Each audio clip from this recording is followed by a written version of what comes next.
मांगा की शुरुआत हमें सर्वनाश के बीच बसे एक शहर को दिखाकर होती है। ये शहर ऊपर से देखने में शांत सा लगता है, लेकिन थोड़ा सा रन डाउन सा लगता है। दुकानें बंद हो चुकी हैं और सड़कें ब्लॉक कर दी गई हैं। गवर्नमेंट की तरफ से एक अनाउंसमेंट होती है जो कहती है कि सरकारी नियम के मुताबिक वाईमार्ट हर व्यक्ति को सिर्फ लिमिटेड पानी और खाना खरीदने देगा, और लोगों से समझने की अपील की जाती है। अनाउंसमेंट बीच में ही कट हो जाती है जब एक शेल्फ गिर जाती है। बस किसी को ऑलमोस्ट क्रश ही कर देती है। सब लोग पैनिक करने लगते हैं, जो मिल सके वो उठाने लगते हैं। और ग्रुप के पीछे हम एक आदमी को देखते हैं जो पूरी कोशिश कर रहा है आगे पहुंचने की। कुछ उठाने की कोशिश करता है, लेकिन एंड में सिर्फ वही स्क्रैप्स मिलते हैं जो बाकी लोग छोड़ देते हैं। वो अपने बैग में देखता है कि उसे बस थोड़ा सा ही सामान मिला है और बिल्कुल थक चुका होता है। तभी उसे रोने की आवाज सुनाई देती है और वो उस तरफ देखता है, एक बच्ची को देखते हुए जो जोर जोर से रो रही होती है, जबकि उसकी दादी अपना खून बहते चेहरा पकड़ के रखती है। आदमी एक्सप्लेन करता है कि भले ही अर्थ अभी भी घूम रही हो, सिर्फ 3 महीने लगे इस सब के होने में। सिर्फ 3 महीने में ह्यूमैनिटी ने खुद को बर्बाद कर दिया। और इस अपोकलिप्स की शुरुआत हुई सिर्फ एक न्यूज से। एक एस्ट्रॉइड था जिसका नाम रामा था, जिसके बारे में कहा गया था कि वो अर्थ के बहुत पास से गुजरेगा और फिर जुपिटर या मार्स से टकरा जाएगा। हम आदमी को देखते हैं जो अपोकलिप्स से 3 महीने पहले अपने कंप्यूटर पर एक आर्टिकल स्क्रॉल कर रहा होता है। उसकी कोवर्कर पूछती है कि क्या वो अभी घर नहीं जा रहा। तब हमें पता चलता है कि उसका नाम मिस्टर कैंग है। वो उससे कहता है कि तुम लोग जाओ, और वो और एक कोवर्कर निकल जाती हैं। वो बात करती हैं कि मिस्टर कैंग डिवोर्स्ड है, और क्योंकि वो खाली घर में वापस नहीं जाना चाहता, इसलिए हर रात लेट तक काम करता है। उस वक्त रामा बस स्पेस में घूमता हुआ एक पत्थर का टुकड़ा था, जिसमें सिर्फ एकेडमिक वर्ल्ड को इंटरेस्ट था। जनरल पब्लिक ने इसे ऑलमोस्ट इग्नोर कर दिया था। लेकिन मिस्टर कैंग अलग था। वो समझता था कि ये कितना खतरनाक है। कुछ टाइम बाद न्यूज में अनाउंस होता है कि रामा, जो सिर्फ अर्थ के पास से गुजरने वाला था, धीरे धीरे अपना डायरेक्शन बदलकर अर्थ की तरफ आ रहा है। हम मिस्टर कैंग को बर्तन गिनते हुए देखते हैं जब न्यूज चल रही होती है। वो बताते हैं कि international space development conference (ISDC) ने प्रपोजल दिया है कि न्यूक्लियर बॉम्ब्स के थ्रू एस्ट्रॉइड का रास्ता बदला जाए। लेकिन एक्सपर्ट्स कह रहे हैं कि ये काफी नहीं होगा। और आज उनके साथ एक एक्सपर्ट मौजूद है जो अपनी ओपिनियन देंगे। एक्सपर्ट का इंट्रो होता है, प्रोफेसर टाइकू किम, एक thermonuclear engineer. Mister Kang news देखते हुए एक्सप्लेन करता है कि रामा ने अपना असली चेहरा दिखाना शुरू कर दिया है। ताइकू बताता है कि रामा एक मैसिव रॉक है, 60 किलोमीटर से ज्यादा डायमीटर का, जो 17.5 किलोमीटर पर सेकंड की स्पीड से अर्थ की तरफ आ रहा है। रिपोर्टर कहता है कि सिचुएशन समझना मुश्किल है। ताइकू सिंपल टर्म्स में समझाता है, अर्थ और मून के बीच का डिस्टेंस 3,08,000 किलोमीटर है, और इस स्पीड से एस्टेरॉइड सिर्फ 6 घंटे में वो डिस्टेंस कवर कर लेगा। अगर इतने बड़े साइज का एस्टेरॉइड इतनी स्पीड से अर्थ से टकराया, तो वो लिटरली अर्थ को टुकड़ों में तोड़ देगा। डेमोन्स्ट्रेशन के लिए वो अपना ग्लास जमीन पर फेंक देता है और कहता है, जैसे ये पूरी तरह शैटर हो गया, वैसे ही अर्थ का हाल होगा। बंकर्स में छुपना भी किसी काम का नहीं होगा। चाहे तुरंत एक्शन लें, अब बहुत देर हो चुकी है। वो कहता है कि अथॉरिटीज सिर्फ लोगों को झूठी तसल्ली दे रही हैं और ISDC फॉल्स होप फैला रहा है। मिस्टर कैंग के कोवर्कर्स कहते हैं कि न्यूज पर भरोसा नहीं किया जा सकता। वो अपनी टेंशन डिस्कस करते रहते हैं, जिससे मिस्टर कैंग काम पर फोकस नहीं कर पाता। वो बस अपनी वाटर बॉटल को भूलता रहता है। कोवर्कर्स कहते हैं अगर एस्ट्रॉइड दुनिया खत्म करने वाला है, तो वो अपनी फैमिली के साथ वक्त बिताना चाहते हैं। एक कोवर्कर पूछती है कि क्या उसके पेरेंट्स उसके लिए वरीड हैं। वो बताता है कि काफी टाइम हो गया जब उनकी डेथ हो चुकी है। न्यूज पर ताइकू कहता है कि अगर एस्ट्रॉइड 3 साल पहले या कम से कम 1 साल पहले डिस्कवर हो जाता, तो कुछ किया जा सकता था। मिस्टर कैंग नरेट करता है कि स्पेक्यूलेशन, फियर और ऑप्टिमिज्म के बीच भी रामा जिद्दी तरीके से अर्थ की तरफ बढ़ता रहा। आईएसडीसी अनाउंस करता है कि वो सारे न्यूक्लियर बॉम्ब्स एक साथ स्पेस में फायर करेंगे ताकि एस्ट्रॉयड का डायरेक्शन बदला जा सके। वो कहते हैं कि ह्यूमैनिटी इस सबसे बड़े क्राइसिस के सामने भी जीतेगी और ये क्राइसिस होप का बीकन बनेगा। पहली बार हिस्ट्री में पूरी दुनिया एक होकर रामा के खिलाफ खड़ी हुई है। इसी बीच लोग सड़कों पर प्रोटेस्ट करने लगते हैं, कहते हुए कि रामा नॉन बिलीवर्स के लिए डिवाइन पनिशमेंट है और हेवन जाने का सिर्फ एक रास्ता है, डेथ को एक्सेप्ट करना। मिस्टर कैंग गाड़ी में बैठा ये सब देखता है। सिर्फ वही नहीं, सड़क पर हर इंसान रामा की न्यूज से ऑब्सेस्ड है। वो स्काई की तरफ देखता है, सोचता है क्या सच में यही एंड है। आईएसडीसी का प्रेसिडेंट अनाउंस करता है कि सारी फाइनल इंस्पेक्शंस कंप्लीट हो चुकी है और डरने की कोई बात नहीं। प्रेसिडेंट का नाम होता है डैनियल जे कुसी। वो कहता है कि रामा को हर हाल में रोका जाएगा और सबको काम रहने को कहता है। मिस्टर कैंग रेड लाइट पर बस बैठा रहता है। पीछे के लोग इंपेशेंट हो जाते हैं और चिल्लाते हैं कि लाइट काम नहीं कर रही, आगे बढ़ो। और इसी तरह हम वापस आ जाते हैं 3 महीने बाद कन्वीनियंस स्टोर में। मिस्टर कैंग छोटी लड़की को अपना खाना देता है और कहता है वो ले सकती है। तभी बाहर से एक बहुत जोर का रंबल आता है। मिस्टर कैंग नर्वस होकर घूमता है, पसीने में डूब जाता है। अचानक राइटर्स उससे लात मारते हुए उसके ऊपर से गुजर जाते हैं। उसके बैग का खाना गिर जाता है। उसका सर खून से बह रहा होता है और वो देखता है कि लड़की की दादी उसका खाना चुरा रही है। जमीन पर बैठे मिस्टर कैंग को शॉक लगता है, लेकिन वो समझ जाता है कि उसे उन पर भरोसा नहीं करना चाहिए था। अब वो बिल्कुल अकेला है, बिना किसी खाने के। लकीली एक बियर का कैन रह जाता है जो उसके पैर के पास रोल हो जाता है। वो सोचता है कुछ ना होने से यही बेटर है। वो कैन उठाता है, काउंटर पर पैसे रखता है और स्टोर से बाहर निकलकर एस्टेरॉयड की तरफ देखता है। वो कहता है ह्यूमैनिटी की लास्ट होप के साथ दुनिया भर के सारे न्यूक्स एक साथ रामा की तरफ भेजे गए।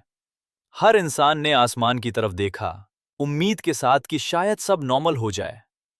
लेकिन फायरवर्क्स की चमक के पीछे सच छुपा हुआ था। न्यूक्स ने एस्ट्रॉयड को सिर्फ और टुकड़ों में तोड़ दिया, जो और तेजी से अर्थ की तरफ आ रहे थे। आखिरकार ह्यूमैनिटी एस्ट्रॉयड का रास्ता नहीं बदल पाई। सर्वनाश अब अनअवॉइडेबल था। मिस्टर कैंग घर जाता है और फोटो एल्बम्स देखता है। उसकी और उसकी माँ की बचपन की फोटो, फिर स्कूल लाइफ, मिडिल स्कूल से ग्रेजुएशन तक।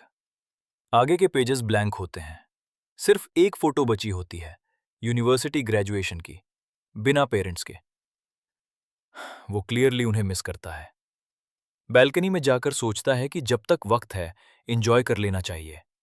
वो एल्बम रख देता है, बियर उठाता है और बैल्कनी पर खड़ा हो जाता है। एस्टेरॉयड बस कुछ ही पल दूर होता है। वो अपनी बियर उठाकर सल्यूट करता है। आसपास की सारी बिल्डिंग्स गिरने लगती हैं। ये ह्यूमैनिटी के फाइनल मोमेंट्स थे। उसके लास्ट वर्ड्स होते हैं चीयर्स। वो एक सिप भी नहीं ले पाता। अचानक वो बेड पर झटके से उठता है। उसने मिडिल स्कूल यूनिफॉर्म पहनी होती है, बैकपैक और साइंस बुक्स के साथ। वो पसीने में नहा हुआ होता है, कंफ्यूज होके बोलता है कि दुनिया तो खत्म हो चुकी थी। जब वो मिरर में देखता है, हमें पता चलता है मिस्टर कैंग का पूरा नाम कीलू कैंग है।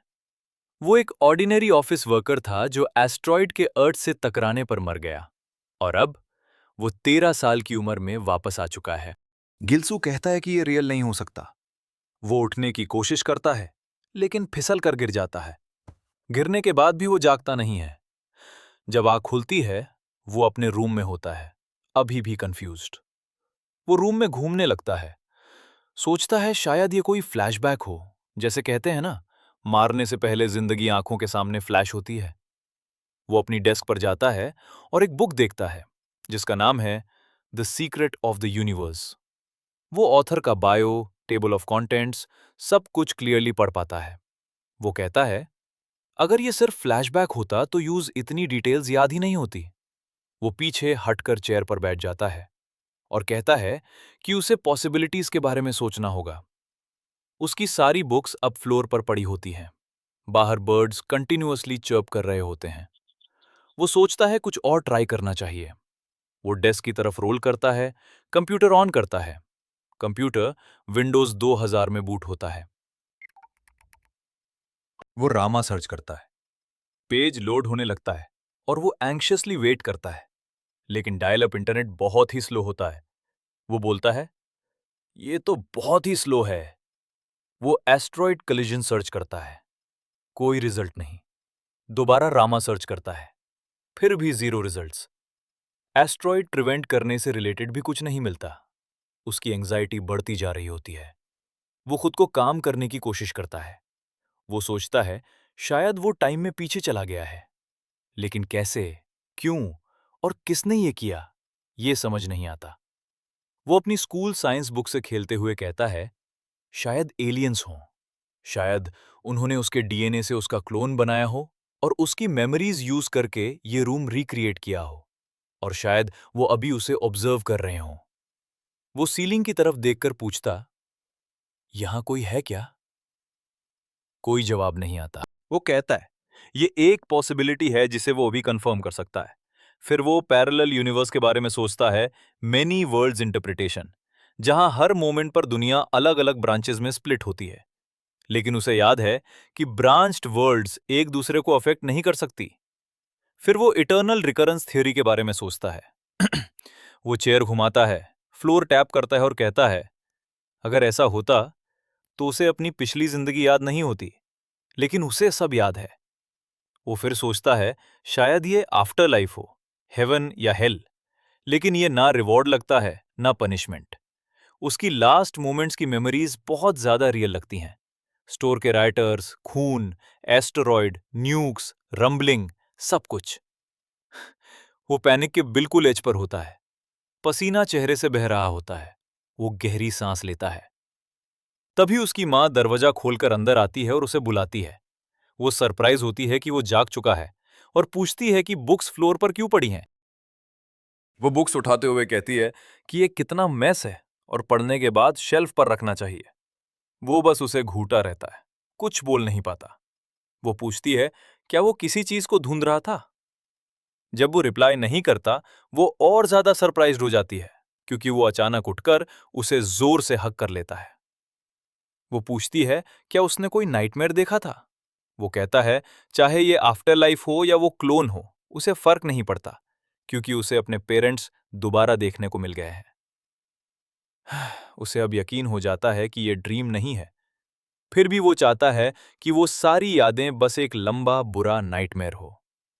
वो साइंस बुक को देखते हुए सोचता है, क्या सब कुछ फिर से रिपीट होने वाला है? उसका फादर उसे आवाज देता है। वो कहता है कि पेरेंट्स को दोबारा देखने के बाद उसने क्लोन और एलियन ऑब्जर्वर थ्योरी छोड़ दी, क्योंकि उसके पेरेंट्स को क्रिमेशन के बाद सेमेट्री में लेड टू रेस्ट किया गया था।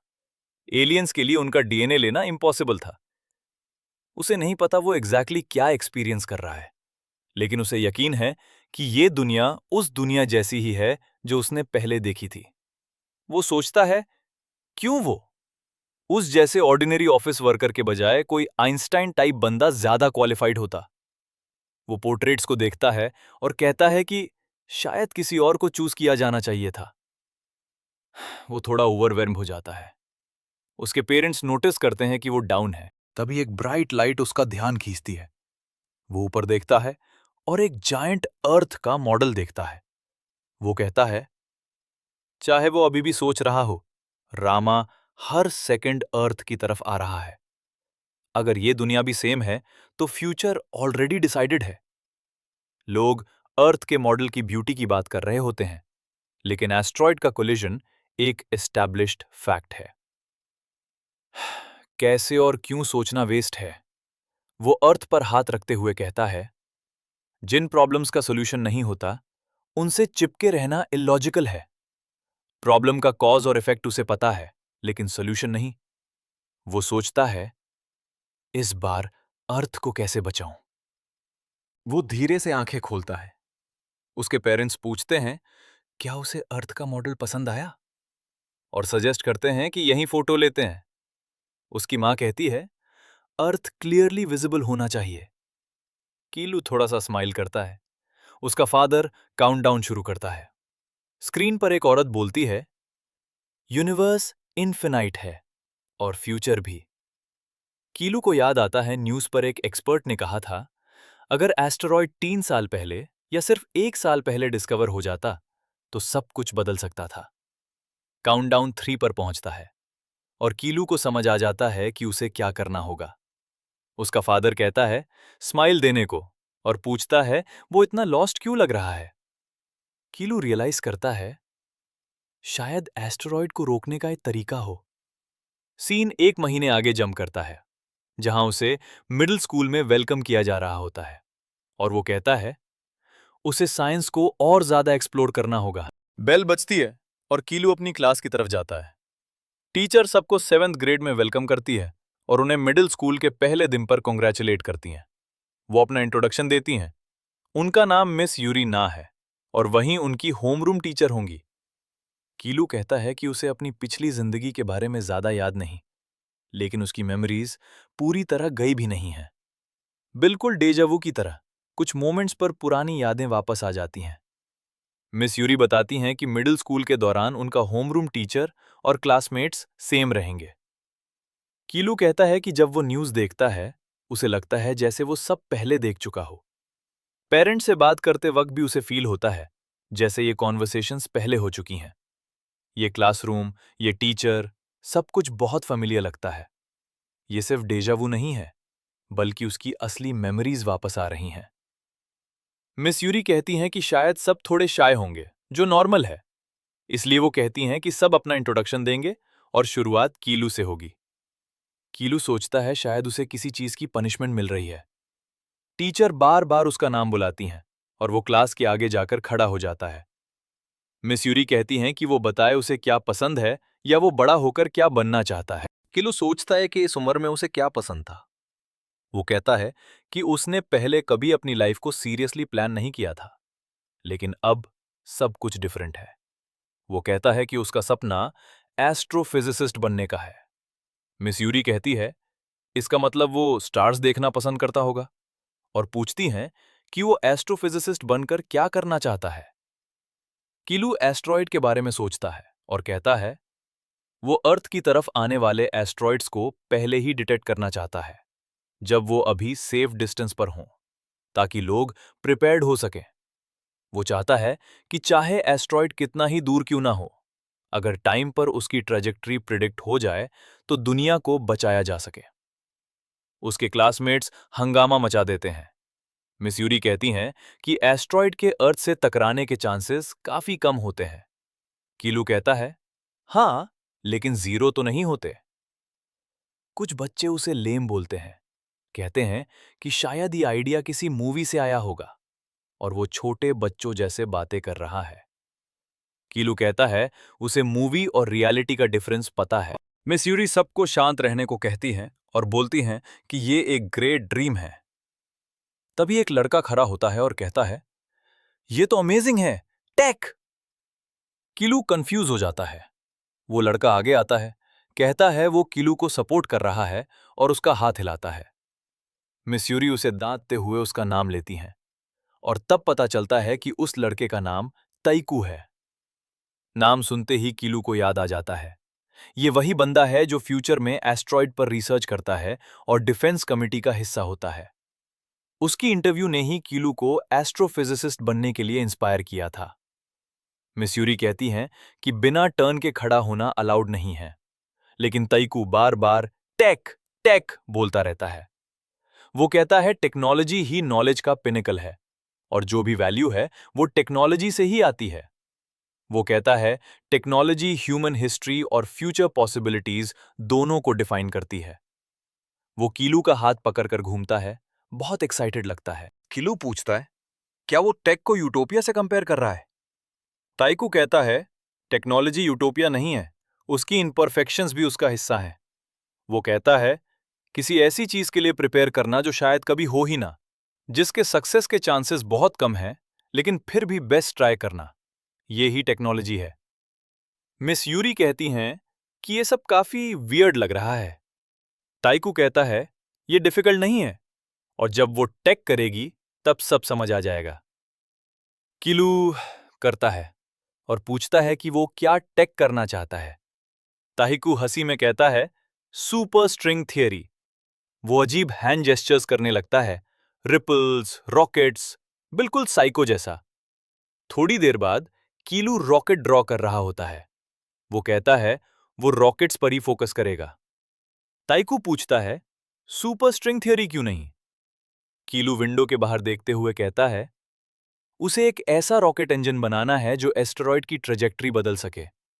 वो सोचता है कैसे ताइकू को अपने प्लान में शामिल करे। वो कहता है सुपर स्ट्रिंग थ्योरी इंटरेस्टिंग है, लेकिन उस एक्सपेरिमेंट्स के थ्रू प्रूव करना मुश्किल है। वो सिर्फ थियोरेटिकल रिसर्च में इंटरेस्ट नहीं रखता। ताइकू कहता है वही तो फन है। कीलू कहता है वो बस अपना ओपिनियन दे रहा है। वो कहता है उसे ऐसा फील्ड पसंद है जहां एक्चुअल एक्सपेरिमेंट्स और टेंजिबल रिजल्ट्स मिले, जैसे रॉकेट इंजन्स डेवलप करना। अगर वो प्रोपल्शन सिस्टम्स चूज करे तो वो ताइकू के काम में भी मदद कर सकता है। ताइकू पूछता है, रॉकेट प्रोपल्शन सिस्टम्स? कीलू कहता है हाँ, लेकिन करंट टेक्नोलॉजी एस्ट्रॉयड को रीडायरेक्ट करने के लिए काफी नहीं है। उन्हें एक बेटर इंजन चाहिए, जैसे थर्मोन्यूक्लियर इंजन, लिक्विड कोर के साथ, ताकि इफेक्टिव हो। ताइकू सोचता है और कहता है, अभी साइंटिस्ट्स सॉलिड कोर टेक्नोलॉजी पर भी प्रोग्रेस नहीं कर पाए हैं, और ये तो नेक्स्ट नेक्स्ट जनरेशन की बात है। वो पूछता है, क्या कीलू को लगता है कि फ्यूचर की 2 जनरेशन्स आगे की टेक बनाना पॉसिबल है? फिर भी वो सोचता है, अगर ये टेक काम कर गई तो स्पीड कितनी होगी? कीलू कहता है स्पीड से ज्यादा थ्रस्ट मैटर करता है, लेकिन उसने एग्जैक्ट कैलकुलेशंस नहीं की है। ताइकू कहता है कम से कम रफ एस्टिमेट तो होना चाहिए। कीलू कहता है शायद लाइट की स्पीड का 10%। ताइकू शॉक हो जाता है। वो अपनी नोटबुक देखकर कहता है, अब ये है असली टेक। वो पूछता है क्या वो कीलू के साथ मिलकर ये टेक कर सकता है? 2 दिमाग एक से बेहतर होते हैं। कीलू को अभी भी समझ नहीं आता टेक क्या है, लेकिन ऑनेस्टली मुझे भी नहीं। फिर भी वो सोचता है कुछ ना होने से ये बेटर है, और कहता है कि हाँ, मदद वेलकम है। फिर स्टोरी 20 साल आगे जंप करती है। न्यूज ब्रॉडकास्ट इंटरप्ट होता है और ब्रेकिंग न्यूज आती है। International space development conference announce करती है कि रामा के खिलाफ काउंटर मेजर फेल हो चुका है और दुनिया का एंड पास आ गया है। सीन में एक ओल्डर टाइकू और कीलू दिखते हैं, काउच पर बैठे हुए, सामने बियर्स रखी होती हैं। न्यूज आगे बताती है कि एस्ट्रॉयड रामा के खिलाफ पहले जो काउंटर मेजर बताया गया था वो था रॉकेट प्रोपल्शन सिस्टम का इस्तेमाल करके उसकी ट्रेजेक्ट्री बदलना। किलू कहता है कि उसे लगा था टाइकू ने बताया था कि सब कुछ ठीक चल रहा है। न्यूज आगे कहती है कि टेक्नोलॉजिकल लिमिट्स की वजह से ये प्लान फीजिबल नहीं माना गया, और इस प्रोजेक्ट के लीड साइंटिस्ट प्रोफेसर टाउ ने जिम्मेदारी लेते हुए अपना पद छोड़ दिया। टाउ वहीं बैठकर हंसता है और कहता है कि ये पहली बार है जब वो अपनी रिजाइनेशन के बारे में सुन रहा है। न्यूज फिर कहती है कि अब फाइनल रिजॉर्ट न्यूक्लियर मिसाइल्स का इस्तेमाल करना है, जबकि उन्हें पहले से पता है कि ये काम नहीं करेंगी। टाइकू हंसते हुए कहता है कि ये सब बहुत हिलेरियस है, और पूछता है कि क्या किलू ने कभी सुना है कि कोई कंपनी तुम्हारी तरफ से तुम्हारा रेजिग्नेशन सबमिट कर दे? किलू बिल्कुल डेडली सीरियस हो जाता है। टाइकू कहता है कि किसी भी एक्सपर्ट ने उसकी बात पर भरोसा नहीं किया, सिर्फ किलू ने। वो भले ही वर्ल्ड रिनाउंड एस्ट्रोनॉमर हो, लेकिन वो लोगों को कन्विंस नहीं कर पाया। न्यूज में दिखाया जाता है कि उन्होंने कीलू का इंटरव्यू लिया है। वो पहला इंसान था जिसने रामा को डिस्कवर किया था।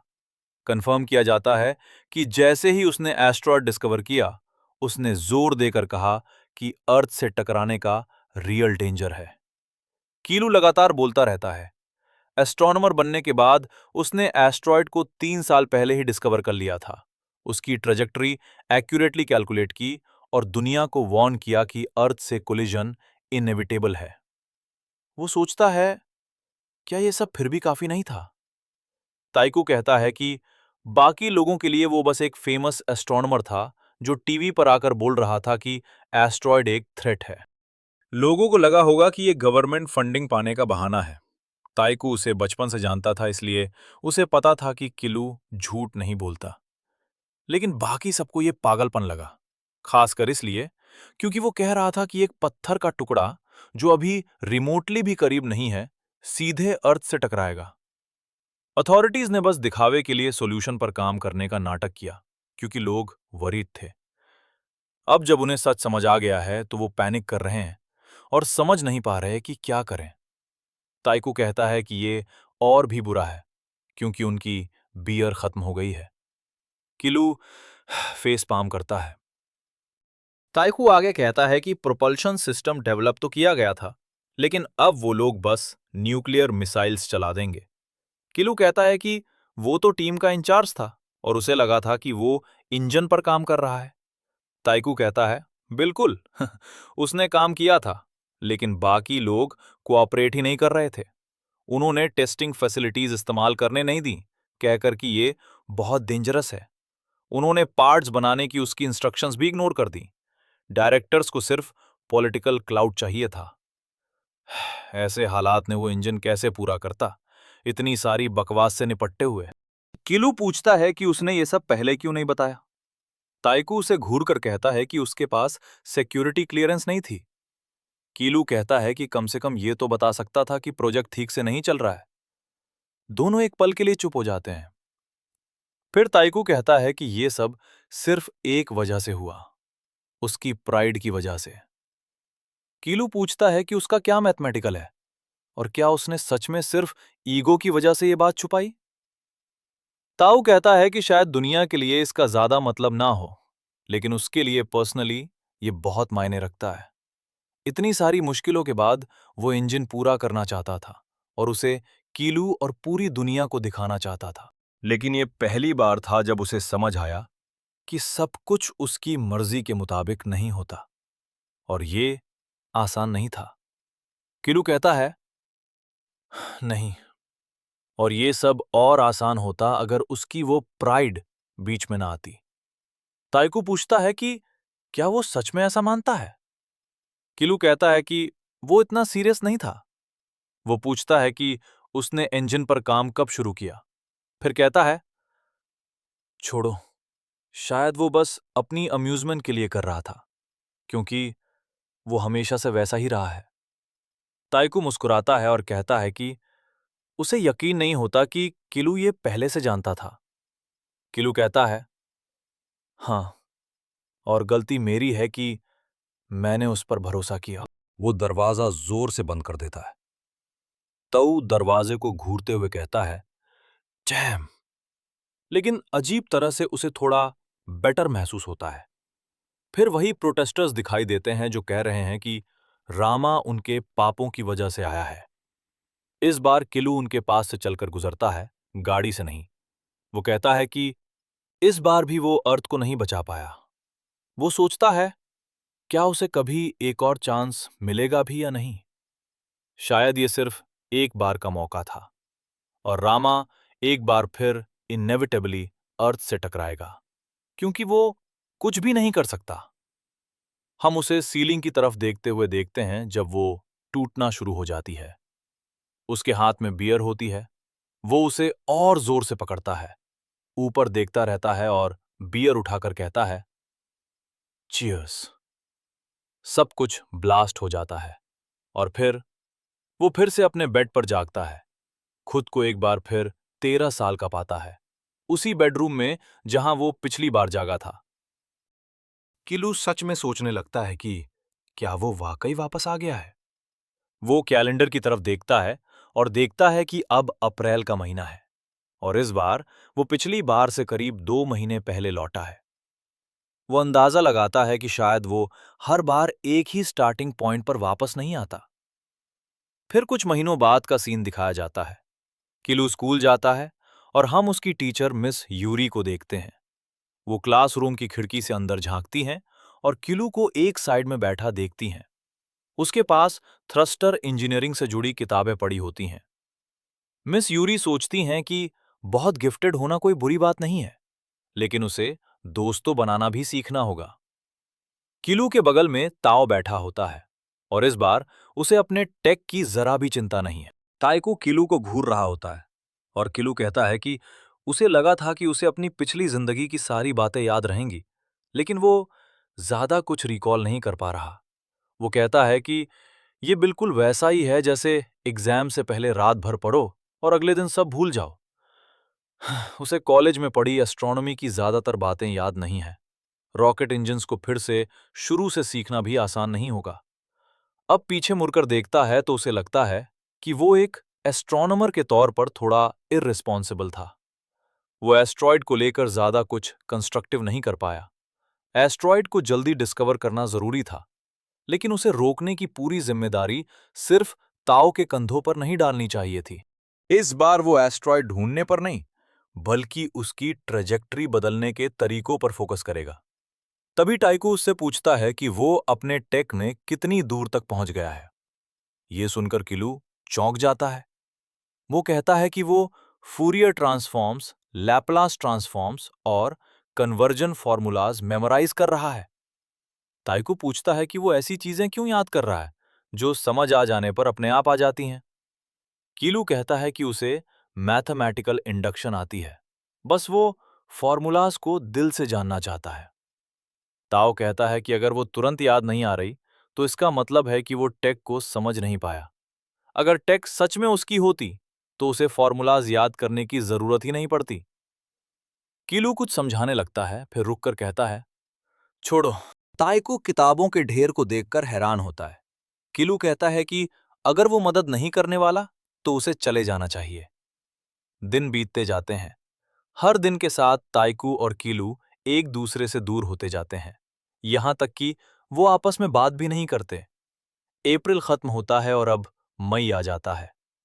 कीलू क्लास में जाता है और देखता है कि सब ताइकू को बधाई दे रहे हैं। सब कह रहे हैं कि ये बहुत औसम है कि वो एक प्रो मूनक्राफ्ट टीम में सिलेक्ट हो गया। ये सुनकर किलू हैरान रह जाता है। ताइकू मुस्कुरा रहा होता है, लेकिन किलू डिसबिलीव में होता है, क्योंकि पिछली बार ऐसा कुछ नहीं हुआ था।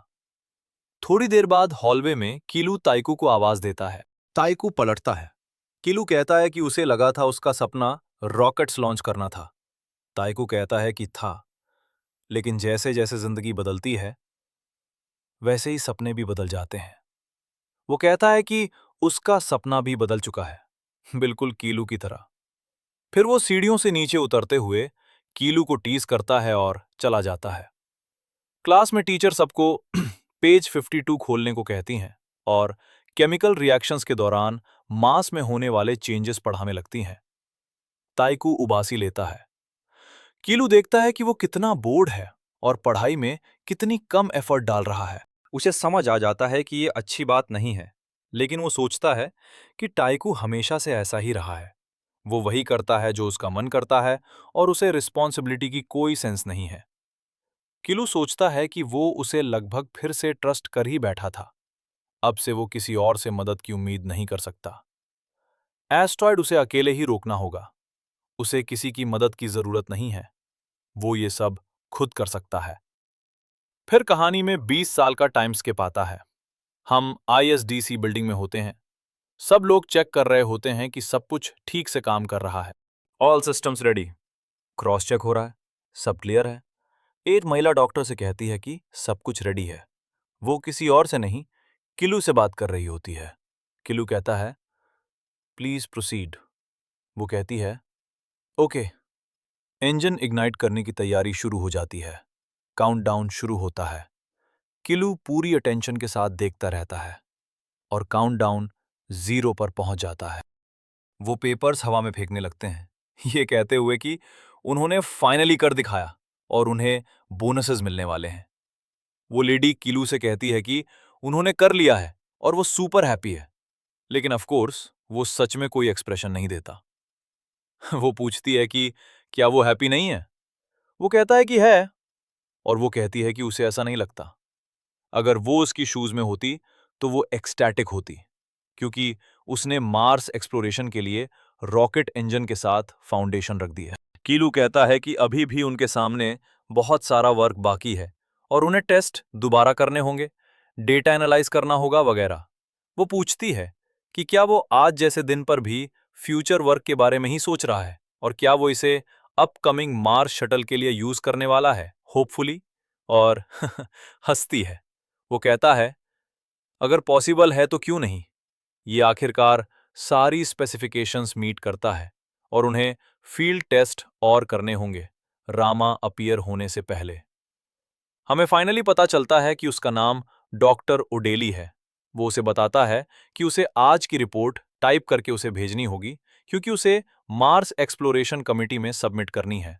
वो उसे आवाज देने जाती है जब वो जा रहा होता है, लेकिन जैसे ही वो दरवाजे के पास पहुंचता है, वो खुद को रोक लेती है और नीचे देखती है अपने पास रखे 2 म्यूजिकल टिकट्स को। वो कहती है कि आज जैसे दिन पर भी वो सिर्फ वर्क के बारे में ही सोचता है। हम एक ओल्ड मैन को देखते हैं जो कीलू से कहता है कि उसने सुना उसका टेस्ट सक्सेसफुल था और ये एक्सेलेंट न्यूज़ है। कीलू कहता है कि इस आदमी का नाम स्मॉफ है और अगर ये आदमी नहीं होता तो वो 1 साल पहले ही इंजन पर काम शुरू कर देता। वो एक स्टीरियोटिपिकल मैनेजर है, ग्रीडी और इनकॉम्पिटेंट। स्माइलॉफ कहता है कि वो सॉरी है और उसे बैठने को कहता है क्योंकि उसे एक क्विक कॉल करनी है और एक नई रिपोर्ट आई है जिसे इमीडिएट अटेंशन चाहिए। गीलू कहता है कि उसकी पर्सनालिटी ही उसे चीफ पोजीशन तक क्लॉ करके ले गई है। वो पूछता है कि क्या ये इतना अर्जेंट है। स्मॉफ कहता है कि पर से तो अर्जेंट नहीं है, लेकिन एक एस्टेरॉयड है जो अर्थ के पास से गुजर सकता है। किलो फ्रीज हो जाता है, बहुत कंफ्यूज होकर सोचता है कि क्या समय पहले ही आ गया है और क्या उन्होंने इसे पहली बार से पहले डिस्कवर कर लिया है, या शायद उसे टाइमलाइन की अच्छी सेंस नहीं है। किलू पूछता है कि क्या वो इससे डील करने के लिए एक टास्क फोर्स बनाएगा। स्माइलॉफ कहता है शायद। किलू पूछता है कि टीम को कौन लीड करेगा। स्माइलॉफ कहता है शार्लट, क्योंकि वो एस्ट्रॉयड कंटिंजेंसी प्लान्स पर काम कर रही है।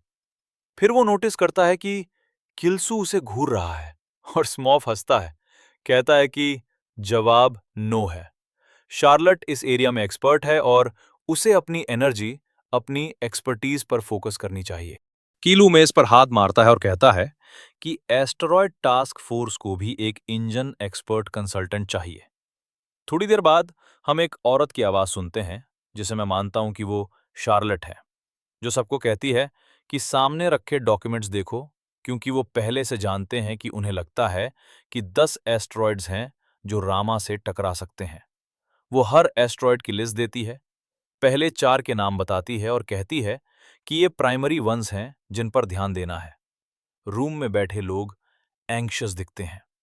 वो कहती है कि फॉर्चुनेटली इनमें से कोई भी एस्ट्रॉयड 100 किलोमीटर से ज्यादा डायमीटर का नहीं है। सब ये भी सोचते हैं कि इंजन डेवलपमेंट टीम लीडर यहां क्यों है। चार्लट कहती है कि प्रॉब्लम हैंडल करना इतना मुश्किल नहीं लगता, लेकिन कीलू उसे रोकते हुए कहता है कि ये उनकी पहली मीटिंग है और ऐसा लग रहा है जैसे उसने पहले से ही डिसाइड कर लिया है। वो कहती है कि भले ही वो ऑप्शंस डिस्कस करें, उन्हें कहीं से तो स्टार्ट करना होगा और वो पहले ही एक प्लान बना चुकी है। वो साय करता है और गेस करते हुए पूछता है कि क्या उसका प्लान न्यूक्लियर मिसाइल से एस्ट्रॉयड रीडायरेक्ट करने का है। वो कहती है यस, क्योंकि ये सबसे सेफ और कॉस्ट इफेक्टिव सॉल्यूशन लगता है। वो अपनी बुक मेज पर पटकता है और कहता है कि न्यूक्लियर इंपैक्ट एस्ट्रॉयड की ट्रेजेक्टरी नहीं बदलेगा। वो कहती है कि ऐसा लगता है वो भी एक प्लान लेकर आया है और उसे सबके साथ शेयर करना चाहिए। वो कहता है कि उन्हें थर्मोन्यूक्लियर प्रोपल्शन इंजन्स रामा की सरफेस पर अटैच करके उसे अर्थ की ऑर्बिट से दूर पुश करना होगा। वो कहती है कि थर्मोन्यूक्लियर इंजन्स ज्यादा केपेबल जरूर हैं, लेकिन वो बहुत एक्सपेंसिव हैं और उन्हें सभी रॉकेट्स पर इंस्टॉल करना बहुत डिफिकल्ट होगा। वो कहता है कि उसकी अंडरस्टैंडिंग के हिसाब से उन्हें इनफ से ज्यादा फंडिंग मिली है। वो कहती है कि वो मेंटेनेंस कॉस्ट भूल तो नहीं रहा। वो पूछता है कि जब ह्यूमैनिटी का फेट दांव पर हो तो मेंटेनेंस कॉस्ट की किसे परवाह है। वो रुक जाती है और कहती है कि वो इसे आउट ऑफ प्रोपोर्शन बना रहा है। उसके हिसाब से उसका प्लान सेमी ट्रक से कैरी ऑन लगेज ढोने जैसा है। वो पूछता है कि अगर सिचुएशन वर्सन हो गई और सेमी ट्रक भी इनफ ना हुआ तो वो क्या करेंगे। वो कहती है कि वो समझती है कि उसका प्राइड उसके इंजन वर्क में है, लेकिन अभी उन्हें अनप्रूवन और अनटेस्टेड थर्मोन्यूक्लियर इंजन्स नहीं चाहिए। इसके बजाय उन्हें ड्यूरेबल और रिलायबल केमिकल प्रोपल्शन इंजन्स चाहिए। इसीलिए उन्हें न्यूक्लियर मिसाइल्स यूज करने होंगे। ये एस्ट्रॉइड को रीडायरेक्ट करने के लिए मोर देन इनफ पावर देंगे। ओडा पूछती है कि क्या वो सच में कह रही है कि उसने कभी उसके इंजन्स को सॉल्यूशन नहीं माना। वो कहती है कि उसने माना था और इसी वजह से वो बता सकती है कि ये आंसर नहीं है। किलू कहता है कि करंट सिचुएशन में शार्लेट सही है। वो उसके करंट प्लान से रामा को नहीं रोक पाएंगे और अगर वो यहीं कह दे कि ये अर्थ पर गिरने वाला है तो भी कोई उस पर बिलीव नहीं करेगा। वो टेबल से मुंह मोड़ते हुए कहती है कि वो एस्ट्रॉइड्स की एक्सपर्ट है, वो नहीं। और उसने उसे या ओडी को इस मीटिंग में कंटिंजेंसी प्लान्स पर उसके थॉट सुनने के लिए इनवाइट नहीं किया। उसने उसे यहाँ इंजन मैटर्स की एक्सपर्टीज के लिए बुलाया था। किलू कहता है कि वो दुनिया बचाने का आखिरी चांस खो सकता है और सोचता है कि क्या करे। कहता है कि उसे सोचने की जरूरत है। वो पूछती है कि क्या उसकी कोई और ऑब्जेक्शंस हैं। वो उसे वहीं बैठा हुआ फ्रस्ट्रेटेड देखती है। वो सोचती है कि अगर स्मॉफ नहीं होता तो वो यहां बैठा भी नहीं होता। वो कहती है कि अगर उसे कुछ नहीं कहना तो वो केमिकल प्रोपल्शन इंजन्स वाला प्लान प्रोसीड करेंगे और मीटिंग एंड कर देंगे। वो मॉनिटर बंद कर देती है और सब रूम से बाहर जाने लगते हैं। ओडी उसे रोकने की कोशिश करती है लेकिन किल्लू चिल्लाता है। सब मुड़ते हैं और वो कहता है कि रामा एस्ट्रॉयड बेल्ट की तरफ नहीं जा रही है और ये जल्द ही अपना कोर्स बदलेगी और इसका फाइनल डेस्टिनेशन यहीं अर्थ होगा। वो रियलाइज करता है कि ये चॉइस डू और डाई है, लेकिन शायद सब उसे एक स्किट्सो की तरह ट्रीट करेंगे। जब वो सब उसे घूर रहे होते हैं, शार्लट पूछती है कि आखिर ऐसा क्या है जो उसे ऐसा सोचने पर मजबूर कर रहा है, और पूछती है कि क्या उसके पास कोई प्रूफ है। वो पैनिक करने लगता है, कहता है प्रूफ, लेकिन वो उसे कहती है कि जल्दी से बता दे। वो फिर वही कहता है और वो उसे अनॉयड होकर घूरती है। वो आंखें बंद करता है और कहता है कि उसके पास कोई नहीं है। वो साय करती है और कहती है कि ये एक प्रॉब्लम है और वो सिर्फ उसकी बात पर भरोसा नहीं कर सकते। वो पूछती है कि क्या वो सच में सोचता कि वो यहां मजाक करने आए हैं। हो सकता है ये उसके लिए एक जोक हो, लेकिन बाकी सब यहां ह्यूमैनिटी को सेफ रखने के लिए हैं। वो पूछती है कि उसका ईगो आखिर कितना बड़ा है और इस रूम में हर किसी के पास उसकी तरह एक पीएचडी है, तो उसे कभी भी उनकी मीटिंग्स में वापस नहीं आना चाहिए। फिर वो दरवाजा जोर से बंद कर देती है। वो और ओडी बस वहीं बैठे रह जाते हैं। ओडाली हैरान दिखती है और उसकी तरफ देखती है कि उसकी मुट्ठी भींची हुई है और वो सच में एंग्री है। वो कहता है कि अगर वो एक्सपर्ट्स को कन्विंस करने के लिए काफी एविडेंस का इंतजार करेगा तो बहुत देर हो जाएगी। उसे कुछ करना ही होगा। वो सोचता है कि वो क्या कर सकता है और कहता है कि कम से कम लोगों को वॉर तो करना ही होगा। जरूर कुछ लोग तो उस पर बिलीव करेंगे। वो सोचने लगता है कि शायद अगर वो एपोकलिप्स की खबर फैला दे तो वो काफी सेंसेशनल होगी, और अगर वो ये भी बताए कि अभी जो काउंटर मेजर्स हैं वो भी बाद में इसे कॉम्बैट करने के लिए काफी नहीं होंगे। उस रात बाद में एक बार में हम उसे वहां बैठे देखते हैं, किसी का इंतजार करते हुए। कोई उसके सामने अपना बिजनेस कार्ड सरका देता है। वो डेली मैगजीन के लिए काम करता है। उसका नाम ओलिवर टाउनसन है और वो कहता है कि वो ईएन के मैगजीन का रिपोर्टर है। वो पूछता है कि क्या वो डॉक्टर कांग है आईएसडीसी का। वो कहता है कि उसे लगता है वो उनकी मैगजीन्स की नेचर समझता है, क्योंकि उसी ने पहले उनसे कांटेक्ट किया था। वो जरूर कोई साइंटिफिक जर्नल नहीं है और उसे मानना पड़ेगा कि उसे थोड़ा डाउट है कि उसकी कैलिबर का कोई आदमी उनके रीडर्स के लिए कुछ इंटरेस्टिंग कह पाएगा। किलू अपना ड्रिंक एक ही बार में पी जाता है और ग्लास नीचे रखकर कहता है कि वो उसे अश्योर करता है कि उसे इसकी चिंता नहीं करनी पड़ेगी, क्योंकि अर्थ पर हर कोई उसमें इंटरेस्टेड होगा जो वो बताने वाला है। ऑलिवर इस पर काफी सरप्राइज्ड होता है। थोड़ी देर बाद हम किलू को देखते हैं कि उसके चेहरे पर पेपर लगता है। हम स्माइलॉफ को सुनते हैं जो पूछता है कि क्या वो दिमाग से निकल गया है। वो एक एक्सपोज आर्टिकल देख रहा होता है जिसका टाइटल है एक एलियन वेपन अर्थ की तरफ आ रहा है और उस पर का फेस छपा होता है। ये थर्मोन्यूक्लियर इंजन्स के फादर का इंटरव्यू था और उसके मुताबिक अर्थ एक बड़े थ्रेट का सामना कर रही है और आईएसडीसी कंप्लेसेंट है और अगर सब कुछ ऐसे ही चलता रहा तो ह्यूमैनिटी पेरिश हो जाएगी। स्मॉफ पूछता है कि क्या उसे समझ आता है कि उसने क्या कर दिया। उसने दुनिया को यह बता दिया कि आईएसडीसी में उसके अलावा सब गॉड डैम इडियट हैं। गिलू कहता है कि ये उसकी इंटेंशन नहीं थी। स्माइलॉफ कहता है कि उसने इंटेंड किया या नहीं इससे कोई फर्क नहीं पड़ता। फैक्ट यह है कि उसने किया और यही प्रॉब्लम है। उसने सोशल अनरेस्ट फैलाया, अपने कलीग्स को ह्यूमिलिएट किया और उनकी रेपुटेशन खराब की। वो पूछता है कि वो उससे क्या एक्सपेक्ट करता है, कि वो उसके साथ क्या करे। किलू कहता है कि वो एक्सपेक्ट करता है कि उसे सस्पेंडेड या फायर्ड किया जाए। वो अपना सामान उठाता है और जाने लगता है। ओडी उसका नाम चिल्लाती है, कहती है कि जरूर रिपोर्टर ने उसकी बातों को आर्टिकल में आउट ऑफ कॉन्टेक्स्ट लिया होगा। वो कहती है कि उसका इस्तेमाल प्रमोशन के लिए किया गया होगा या उसका नाम परमिशन के बिना यूज किया गया होगा और उसे स्लैंडर्ड किया गया है। वो कहती है कि अभी भी देर नहीं हुई है। किल्लू कहता है नहीं, रिपोर्टर ने उसकी बातें आउट ऑफ कॉन्टेक्स्ट नहीं ली। उसने इंटरव्यू पूरी तरह सोच समझ कर दिया था, ठीक वैसे ही जैसा वो चाहता था कि आर्टिकल कहे। ओडी ली हैरान होती है और पूछती है कि क्या ये सच में ऐसा ही है। वो एक पल उसे देखता है और फिर बिना कुछ कहे वहां से चला जाता है।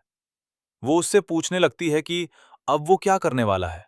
वो कहता है कि अब उसके पास बहुत सारा फ्री टाइम है, तो वो दुनिया को रामा के थ्रेट के बारे में और बताएगा।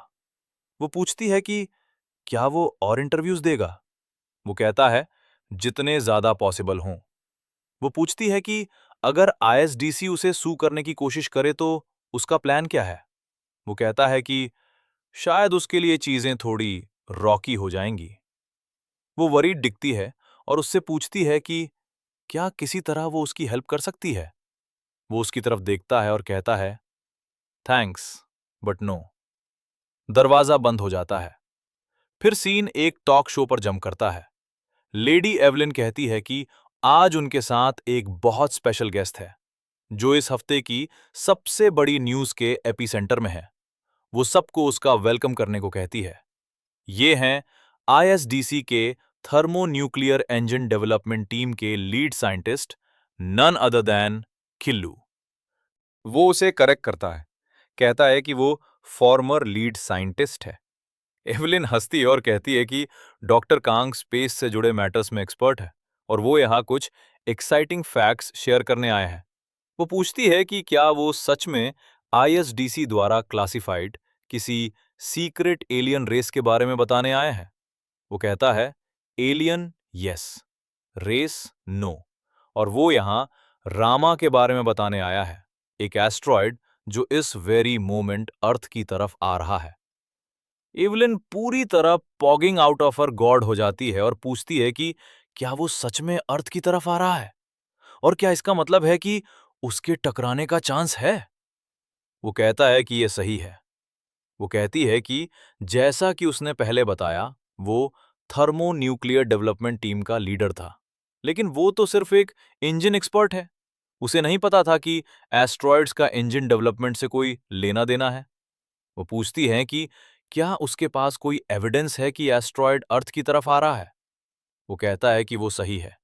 वो एस्ट्रोनॉमी का एक्सपर्ट नहीं है, लेकिन वो प्री एग्जिस्टिंग डेटा के आधार पर प्रिडिक्शंस कर सकता है।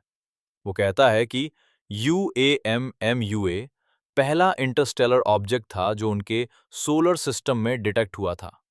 जैसा कि ज्यादातर लोग जानते हैं, उसकी अनयूजुअल स्ट्रक्चर उसे सोलर सेल की तरह फंक्शन करने देती थी। इस वजह से OMUA सन से दूर जाते समय नॉन ग्रेविटेशनल एक्सेलरेशन दिखा रहा था और उसने उनका सोलर सिस्टम छोड़ दिया। उसकी ट्रैजेक्टरी उनकी इनिशियल प्रिडिक्शन से पूरी तरह कॉन्ट्रडिक्ट करती थी। वो लगातार बोलता रहता है और एवलिन बोर्ड दिखने लगती है। फिर उन्हें एक क्यू मिलता है और स्क्रीन पर किलू के पीछे एक आदमी दिखाई देता है जो उसे कॉल आउट करता है। वो कहता है कि अगर एस्ट्रॉयड सच में सोलर सेल की तरह फंक्शन करता है तो क्या उसे सन के करीब जाते हुए एक्सेलरेट होने की बजाय डीसेलरेट नहीं करना चाहिए? वो कहता है कि उसे उसकी रीजनिंग समझ नहीं आ रही। सब एक्साइटेड हो जाते हैं और अब एक डिबेट होने वाली है। किलू कहता है कि रामा की सरफेस काफी अनयूजुअल है और एस्ट्रॉयड की रोटेशन और ग्रेविटेशनल एनॉमलीज का कॉम्बिनेशन धीरे धीरे उसे एक्सेलरेट करेगा। स्क्रीन पर मौजूद आदमी कहता है कि उसे नहीं लगता कि उनके पास कोई ऑप्टिकल इंस्ट्रूमेंट है जो इतनी दूर की चीज की क्लियर पिक्चर दे सके। गिलू को समझ नहीं आता कि वो इसे कैसे एक्सप्लेन करे, क्योंकि अगर वो कहे कि उसने इसे फ्यूचर में देखा है तो कोई बिलीव नहीं करेगा। वो आदमी कहता है कि आर्ग्यूमेंट के लिए मान लेते हैं कि वो सही है। वो पूछता है कि क्या वो अपने क्लेम को सपोर्ट करने वाली कैलकुलेशंस दिखा सकता है। वो कहता है कि वो बिलीव करना चाहता है, लेकिन अगर कोई कैलकुलेशंस नहीं है तो क्या वो इसे सिमिलर प्रेसिडेंट्स पर बेस कर रहा है। वो एक एग्जाम्पल चाहता है। सब गिल्लू पर हंसने लगते हैं। फिर वो कहता है कि उसकी नॉलेज के हिसाब से रामा का कोई प्रेसिडेंट नहीं है। थोड़ी देर बाद शो रैप हो जाता है और सब किल्लू को आने के लिए थैंक करते हैं और वो उनसे ग्रीट करता है। एवलिन अपने कोवर्कर से पूछती है कि क्या वो सच में आईएसडीसी में काम करता था, क्योंकि वो ऊपर बिल्कुल नट्स लग रहा था। लेकिन वो कहती है कि ये डेफिनेटली कुछ बज़ जनरेट करेगा और शायद उसे साइंटिस्ट बनने के बजाय नॉवेल्स लिखनी चाहिए थी। किल्लू वापस अपनी कार में जाता है, दरवाजा बंद करता है और बस वहीं बैठा रहता है। रियलिटी धीरे धीरे सिंक इन होने लगती है। वो झुक जाता है। उसका फोन बजता है। वो उठाकर कहता है कि ये शायद फिर से स्माइल ऑफ ही होगा, तो वो उसे इग्नोर करके फेंक देता है। हम देखते हैं कि वो एक्चुअली ओडी थी जो क्यू पर उससे रीच आउट कर रही थी। कुछ शैडोज उसकी कार के आसपास दिखाई देते हैं। वो ऊपर देखता है और देखता है कि वो उसे सराउंड कर रहे हैं। वो उसे कॉल आउट करते हैं और कहते हैं कि कोई है जो उससे चैट करना चाहता है। फोन फिर बजता है और किल्लू कार से बाहर देखता है और साय करता है। स्मॉफ कहता है कि उसे पहले से पता था कि वो गॉड डैम पागल है, लेकिन इतनी हद तक नहीं। वो कहता है कि आर्टिकल के बाद भी वो वही फूक फैलाता घूम रहा है और वो बहुत आगे निकल गया है। वो कहते हैं कि इस मैटर को इग्नोर नहीं किया जाएगा। किल्लू कहता है कि रामा को अब कोर्स चेंज करना चाहिए और उन्हें उस पर नजर रखनी होगी। अभी भी देर नहीं हुई है काउंटर मेजर्स तैयार करने के लिए। अगर वो ऐसा करें तो उनके पास एक ग्लिमर ऑफ होप है, लेकिन उन्हें न्यूक्लियर वेपन्स इस्तेमाल करने के बारे में सोचना भी नहीं चाहिए, क्योंकि वो काम नहीं करेंगे। प्रोपल्शन ही एकमात्र सॉल्यूशन है। स्मॉव हैरान होता है कि वो अब भी यही बोल रहा है। किल्लू कहता है कि अगर वो रिसोर्सेस को प्रोपल्शन सिस्टम्स डेवलप करने और उन्हें एस्ट्रॉयड की सरफेस पर लैंड कराने पर फोकस करें, तो वो उसे अर्थ से दूर स्टीयर कर पाएगा। वो कहता है कि रामा अनएक्सपेक्टेड एक्सेलरेशन दिखाने के बाद कोर्स चेंज करेगा। स्मॉफ कहता है कि वो उसकी नॉनसेंस से थक चुका है, लेकिन किल्लू बोलता ही जाता है। कहता है कि अभी उसका अर्ली एक्सेलरेशन रेट नेग्लिजिबल होगा, लेकिन फिर भी उसे डिटेक्ट किया जा सकेगा। स्मॉफ कहता है कि वो उसके खिलाफ एक लॉ सूट फाइल करेंगे। किल्लू कहता है कि वो इसे मेजरमेंट एरर समझ रहे होंगे। स्माइलॉफ कहता है कि वो नहीं चाहता कि वो ये कहे कि उसने उसे वॉर्न नहीं किया था, लेकिन किल्लू एस्ट्रॉयड के बारे में लगातार बोलता रहता है, इतना कि स्माइलॉफ गुस्से में अपना फोन कमरे के पार फेंक देता है। वो पूछता है कि उसे कैसे पता कि एस्ट्रॉयड बार बार कोर्स बदल रहा है। कोई डोर नॉक करता है। स्माइलॉफ चिल्लाकर पूछता है कि क्या चाहिए। दरवाजा खुलता है और एक आदमी अंदर आता है। स्माइलॉफ कहता है कि अगर वो एस्ट्रॉयड के अनप्रिडिक्टेबल होने की और नॉनसेंस सुनने वाला है तो वो बंद करे। लेकिन तभी एक सरप्राइज विजिट होता है डैनियल का, जिसे हमने उसकी वेरी फर्स्ट लाइफ में देखा था। स्मॉव अपोलोजाइज करता है, कहता है कि उसका रूड होने का मतलब नहीं था। डैनियल कहता है कि उन्होंने ट्रेजेक्टरी कैलकुलेट कर ली है और रामा एक्चुअली सीधे अर्थ की तरफ जा रहा है। कुछ समय बाद एक और डोर खुलता है कि फीड देखते हैं। वो धीरे धीरे अंदर आता है और सब चुपचाप उसे घूरते रहते हैं। शार्लट भी वहां है, खुश नहीं दिख रही, लेकिन ओडी एक्सटैटिक है। किल्लू अपना इंट्रोडक्शन देता है, कहता है कि वो एस्ट्रॉइड डिफेंस टीम का नया हेड है और वो एक बार फिर सबके साथ काम करने को लुक फॉरवर्ड कर रहा है। वो सच में सेटिस्फाइंग लगा। कुछ समय बाद हम न्यूज के कुछ लोगों को एक लॉन्च साइट पर देखते हैं। वो कहती है कि वो ST2 स्पेस सेंटर के सामने खड़ी हैं और जैसा कि पहले ISDC ने अनाउंस किया था, एटलस हर प्रोजेक्ट आज रात 10 बजे रात को पर लॉन्च होने वाला है, जो लोकल टाइम के हिसाब से 8 बजे सुबह है। ये कुल 30 रॉकेट्स लॉन्च करेगा और उन्हें एस्ट्रॉइड की सरफेस पर लैंड करेगा। इसके बाद रॉकेट्स अपना थ्रस्ट यूज करके एस्ट्रॉइड को उसके कोर्स से बाहर पुश करेंगे। आज लॉन्च होने वाले 10 रॉकेट्स के बाद ISDC बाकी 20 को जैसे ही वो रेडी होंगे लॉन्च करने का एम रखता है। अगला लॉन्च 3 वीक्स में होगा और फाइनल लॉन्च 6 वीक्स में। न्यूज पर एक लेडी कहती है कि ये जरूर देखने लायक होगा, लेकिन पूछती है कि सारे रॉकेट्स एक साथ लॉन्च करने के बजाय उन्हें अलग अलग लॉन्चेस में क्यों डिवाइड किया जा रहा है। वो बताती है कि ये रामा की डिस्टॉर्टेड इलोंगेटेड फुटबॉल शेप की वजह से है, इसलिए हर रॉकेट को एक स्पेशल लैंडिंग मैकेनिज्म यूज करना होगा ताकि वो एस्ट्रॉइड के अलग अलग पॉइंट्स पर लैंड कर सके और फिर सब एक साथ इग्नाइट होकर इतनी फोर्स एक्सर्ट करें कि एस्ट्रॉइड को अर्थ से दूर पुश किया जा सके। न्यूज लेडी कहती है कि वो समझ गई और ये मेथड काफी इफेक्टिव लगता है। ISDC टावर पर हम सबको एटलस के लॉन्च के लिए काउंटडाउन शुरू करते देखते हैं। सब अपने मॉनिटर्स में डूबे हुए हैं। आखिरकार काउंटडाउन 0 पर पहुंचता है और ब्लास्ट ऑफ होता है। रॉकेट इंजन्स जोर से रोर करते हैं और हम उसे आसमान में उड़ते देखते हैं। ISDC से कहा जाता है कि रिक्वायर्ड एल्टीट्यूड रीच हो गया है और अब वो स्टेज 1 इंजन्स सस्पेंड करके सेपरेट करेंगे। सेपरेशन सक्सेसफुल रहती है और रॉकेट आगे और ऊपर जाता रहता है। कीलू ऊपर से सब देख रहा होता है, उम्मीद करते हुए कि ये सच में काम कर जाए। थोड़ी देर बाद रॉकेट इतना ऊपर चला जाता है कि दिखाई देना बंद हो जाता है। ओडी कहती है कि उन्होंने कर लिया और सक्सेसफुली सभी 10 रॉकेट्स लॉन्च कर दिए, लेकिन कीलू तुरंत फोन पर आ जाता है, कहता है कि रॉकेट टेरा के स्टेज 2 रॉकेट्स में इशू है और ये वही प्रॉब्लम लग रही है जो पहले L3 और N1 वाल्व्स के साथ थी, इसलिए दोनों को रिप्लेस करना पड़ेगा। दूसरी तरफ से कोई कुछ कहता है लेकिन हमें सुनाई नहीं देता। कीलू गुस्से में कहता है, पूछता है कि क्या वो किसी इनसिग्निफिकेंट चीज की कंप्लेन कर रहा है।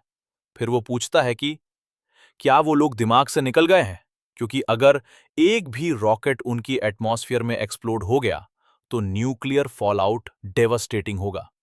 वो पूछता है कि ऐसा हुआ तो वो क्या करेंगे। दूसरी तरफ वाला आर्ग्यू करने लगता है, लेकिन कीलू उसे बीच में रोक देता है, कहता है कि वो फायर्ड है और तुरंत अपना क्राम पैक करके निकल जाए। वो सोचता है कि ये सब कैसे पॉसिबल है और कैसे ये सारे सो कॉल्ड एक्सपर्ट्स जो यहां काम करने के लिए पूरी तरह क्वालिफाइड हैं, इसे इतना लाइटली ले रहे हैं। अब उसे समझ आता है कि ता बेवजह वाइनिंग नहीं कर रहा था। काश वो यहां होता। वो जितना भी ट्रस्ट करना चाहता है, उसे समझ आता है कि वो सिर्फ अपने प्राइड की वजह से काम करता है और उसे एहसास होता है कि अगर वो सब कुछ खुद नहीं करेगा तो किसी पर भरोसा नहीं कर सकता। कुछ न कुछ गड़बड़ जरूर होगी। वो ओडी से पूछता है कि उसे क्या चाहिए। वो कहती है कि सारे लॉन्चेस सक्सेसफुल रहे। वो पूछता है कि क्या ये सब खत्म हो गया। फिर कहता है कि शायद अब टाइम आ गया है। वो पूछता है कि क्या कुछ और बाकी है। वो कहती है नहीं, बस इतना ही। वो उसे गुड वर्क कहता है और जाते जाते फोन पर किसी और को कॉल करता है, कहता है कि उसे एक नया लीड कंपोनेंट्स इंजीनियर चाहिए। फिर 3 वीक्स लेटर का टाइम स्किप होता है। अब एटलस 10 रॉकेट अपनी लैंडिंग अटेम्प्ट कर रहा है। डैनियल भी वहां मौजूद है और वो कीलू और ओ की तरफ देख रहा है। वो सक्सेसफुली रामा पर लैंड कर जाते हैं और प्रोपल्शन सिस्टम अब सिक्योर हो रहा है। ओडा गिल्सू की तरफ देखती है और कहती है कि वो अच्छा नहीं दिख रहा।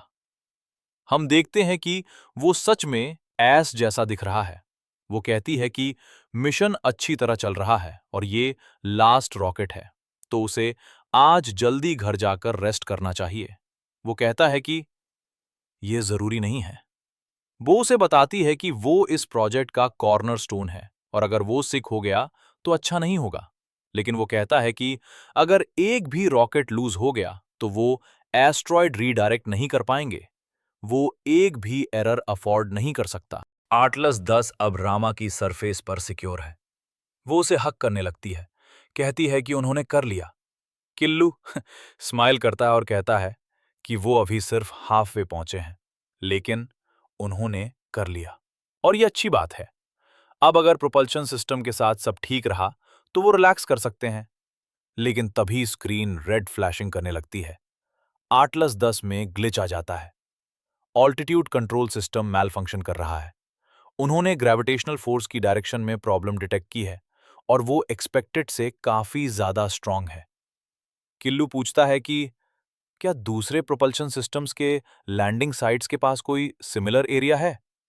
वो कहते हैं कि अब तक उन्हें कोई नहीं मिला, लेकिन उन्हें हैरानी नहीं होगी अगर हो।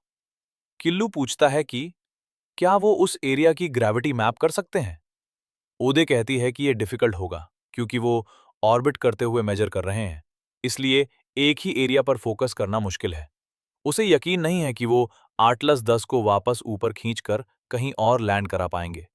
वो एक ट्रिकी स्पॉट पर लैंड हुआ है और अगर उन्होंने कोशिश की तो वो स्लिप होकर गिर सकता है। किल्लू पूछता है कि क्या ये ग्रेविटेशनल एनॉमली की वजह से है। ओडाली कहती है कि वो एक रीजन है। दूसरा रीजन ये है कि वो माउंटेन स्लोप पर लैंड हुआ है और रामा की सरफेस के माउंटेन्स उनकी सोच से ज्यादा स्टीप हैं। वो कहने लगती है कि शायद उन्हें कुछ करना चाहिए, लेकिन तभी कोई "ओह नो!" सब एक सेकंड के लिए हेजिटेट करते हैं और डबल चेक करते हैं।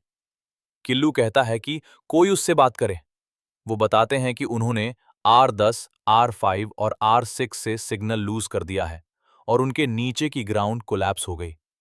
ओडा पूछती है कि क्या उन्होंने सच में 3 रॉकेट्स लूज कर दिए। किल्लू पीछे की तरफ गिरने लगता है और फ्लोर पर गिर पड़ता है। ओडी मुड़ती है, उसे गिरते हुए देखती है और उसका नाम चिल्लाती है। कुछ समय बाद किल्लू होश में आता है। वो हॉस्पिटल सीलिंग की तरफ देखता है और ओडी ले उसके पास बैठी होती है। वो उसका नाम लेकर उसे बुलाने लगती है।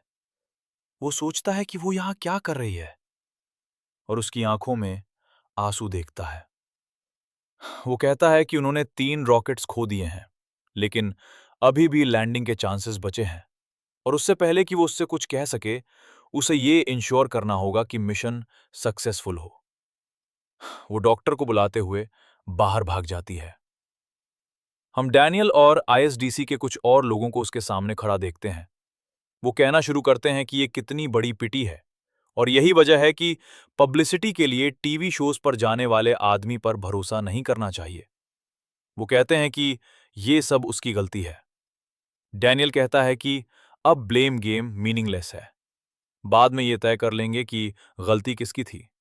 अभी उन्हें नेक्स्ट स्टेप्स डिस्कस करने हैं। वो गिल्लू की तरफ देखते हुए कहता है, डैनियल साफ साफ कहता है कि एटलस प्रोजेक्ट फेल हो चुका है और वो डीपली डिसअपॉइंटेड है। लेकिन ऑनेस्टली कहे तो उसे इससे कभी बहुत ज्यादा उम्मीद भी नहीं थी। फिर भी ये एक पिटी है। हालांकि वो पब्लिक को ये नहीं बताएगा कि प्रोजेक्ट फेल हुआ है, क्योंकि सोशल अनरेस्ट उनके इवैक्यूएशन प्लान को हिंडर कर सकता है। किल्लू सोचता है कि आखिर इवैक्यूएशन प्लान से उसका क्या मतलब है और पूछता है कि क्या वो सच में यही कह रहा है। डैनियल कहता है कि जैसा कि कहावत है, don't put all your eggs in one basket. क्या उसे सच में लगता है कि वो ह्यूमैनिटी का फेट सिर्फ उसके हाथों में सौंप देंगे। वो कहते हैं कि एस्ट्रॉयड के थ्रेट के क्लियर होते ही उन्होंने बैकअप प्लान्स तैयार करना शुरू कर दिया था। किल्लू सोचता है कि कब से, और क्या यही वजह थी कि उन्होंने कहा था कि वो और इंजन टेस्ट फंड नहीं कर सकते, क्योंकि पैसा इवैक्यूएशन फंड में डाल दिया गया था। डैनियल मुस्कुराता है। किल्लू उसकी तरफ देखता है, लेकिन वो मुश्किल से खुद को संभाले हुए लगता है। डैनियल कहता है कि अब जब एटलस प्रोजेक्ट फेल हो गया है, वो उसे इवैक्यूएशन प्लान प्रोजेक्ट नोहा सौंपना चाहता है। वो कहता है कि उसकी टैलेंट वाला आदमी इस प्रोजेक्ट को लीड करके सक्सेस तक ले जा सकता है। सब लोग उम्मीद भरी नजरों से उसकी तरफ देखते हैं। वो पीछे से ओडी को उसे देखते हुए पाता है। वो उसकी आंखों में आंखें डालकर कहता है कि प्रोजेक्ट नोहा उसे ठीक लगता है। फिर सीन जंप करता है आईएसडीसी स्पेस सेंटर पोर्ट डेविड पर। अब प्रोजेक्ट नोहा का आखिरी स्टेज है। हम एक जेंट शिप देखते हैं जिस पर सब लोग बोर्डिंग कर रहे हैं। किल्लू नीचे से देख रहा है और वो काफी वॉर्न आउट लगता है। ओडाली पूछती है कि क्या वो सच में उनके साथ नहीं आ रहा। वो कहता है कि वो सच में उनके साथ नहीं आ रहा है। हाँ। वो पूछती है क्यों। वो कहता है कि वो उसे कई बार बता चुका है उसकी हेल्थ की वजह से। वो पूछती है कि उसके बिना वो कैसे मैनेज करेंगे, क्योंकि प्रोजेक्ट एटलस और प्रोजेक्ट नोहा दोनों उसी की थे। वो कहता है कि अब उनके पास वो है, इसलिए चिंता करने की जरूरत नहीं, और उसे यकीन है कि बाकी लोग भी अपना बेस्ट देंगे। वो डिप्रेस दिखती है। वो समझ जाता है कि वो डिसअपॉइंटेड है। वो आसमान की तरफ देखता है और सोचता है कि आखिरी बार उसने डिसअपॉइंटमेंट कब महसूस की थी। वो उसे लायर कहती है, जिससे वो चौंक जाता है। वो कहती है कि वो जानती है कि वो किसी पर भरोसा नहीं करता। वो पूछता है कि उसका क्या मतलब है, लेकिन उससे पहले कि वो कुछ कहे, वो कहती है कि वो कभी किसी पर ट्रस्ट नहीं करता, सब कुछ अकेले ही करता है। तो अब वो पीछे क्यों हट रहा है? क्या उसे लगता है कि वो स्पेस में जाने के लिए खुद को बहुत ज्यादा अच्छा समझता है? वो गुस्से में अपना हेलमेट जमीन पर पटक देती है और कहती है कि वो भी नहीं जाना चाहती। वो उसे काम डाउन करने को कहता है और कहता है कि अगर वो नहीं गई तो इंजन्स मैनेज करने वाला कोई नहीं बचेगा। वो कहती है कि अब उसे कोई फर्क नहीं पड़ता और अपने ग्लव्स उतार देती है। वो उसका हाथ पकड़ लेता है, जिससे वो हैरान हो जाती है। वो पूरी तरह टूट जाती है और जोर जोर से रोने लगती है। वो कहती है कि अगर ये प्रोजेक्ट एटलस फेल होने की गिल्ट की वजह से है, तो उसे भूल जाए। उसने अपना बेस्ट दिया था, और केसुई जैसा इंसान फेलियर को कभी नया रास्ता ढूंढने से नहीं रोकने देता। तो अब वो हार क्यों मान रहा है? वो कहता है कि वो हार नहीं मान रहा। उसके पीछे रुकने की एक और वजह है।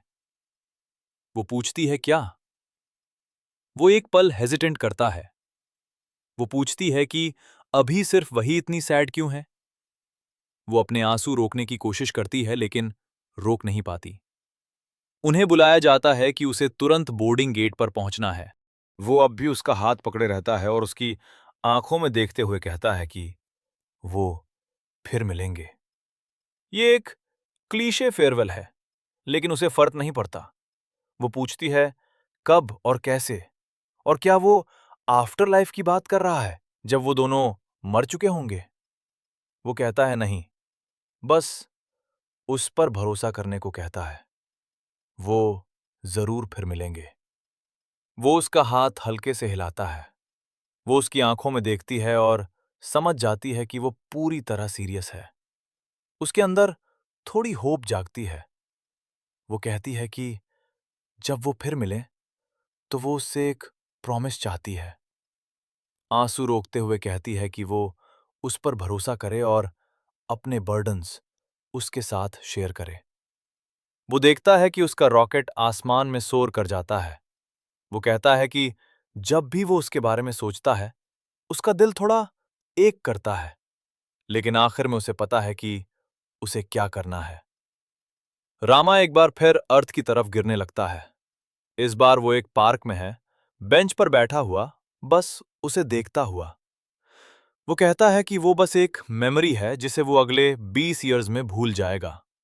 वो एक कोल्ड वन खोलता है। जैसे जैसे जमीन कांपती रहती है, वो कहता है, ये तीसरी बार है।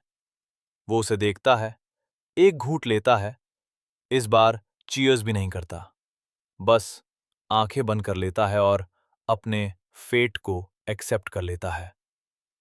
हम उसे उसके यंगर सेल्फ के रूप में देखते हैं। वो आंखें खोलता है, अपने सीलिंग की तरफ देखता है और वो वहीं वापस आ चुका है जहां से उसने शुरुआत की थी।